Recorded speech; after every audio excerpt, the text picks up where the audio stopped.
Pandya store சீரியல்ல அடுத்து வரும் எபிசோட்ல மீனா ஆஃபீஸில் வேலை பார்த்துட்டு இருக்கிற போது விஜிலன்ஸ் ஆஃபீஸில் இருந்து செந்திலோட ஆஃபீஸ்க்கு போயிட்டு அங்கே செக் பண்ணும்போது கடைசி நேரத்தில் செந்தில் மாட்டிக்காமல் போயிருப்பார். அதனால் அவர் தப்பிச்சிட்டாரு. அந்த விஷயம் தெரிஞ்ச மீனா இருந்துட்டு செந்தில் மேலே ரொம்பவே கோவத்தில் இருக்காங்க. அதனால் சரியாக சாப்பிடாம சரியாக தூங்காமல் இருந்ததுனால ஆஃபீஸ்லேயும் மயக்கம் போட்டு கீழே விழுந்துடுறாங்க. அதனால் ஆஃபீஸில் வேலை பார்க்குறவங்க எல்லாம் ரொம்பவே பதறி அடிச்சுட்டு மீனாவை ஹாஸ்பிட்டல் கூட்டிகிட்டு போயிட்டு அட்மிட் பண்ணுறாங்க.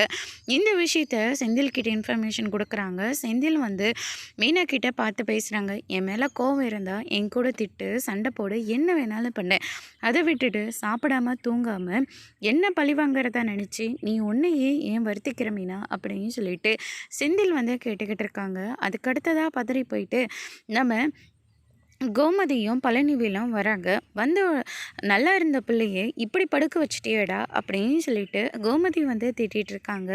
இன்னொரு பக்கம் மீனாவோட அம்மாவும் அப்பாவும் இருந்துட்டு மீனாவை நாங்களே வீட்டுக்கு கூட்டிகிட்டு போகிறோம் அப்படின்ற மாதிரி சொல்கிறாங்க.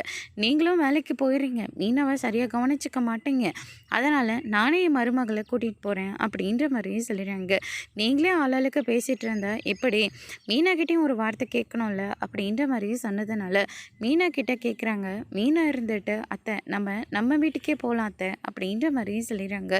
இதை கேட்டோன்னே மீனாவோட அப்பாவும் அம்மாவும் ரொம்பவே ஷாக் ஆகுறாங்க. செந்திலாம் சொல்லவே தேவையில்லை. அதுக்கு அடுத்ததான் மீனாவும் செந்தில கண்டுக்காமல் அங்கேருந்து கோமதியோட கிளம்பி போயிடுறாங்க. அதோட பிரேமம் முடிச்சிருக்காங்க.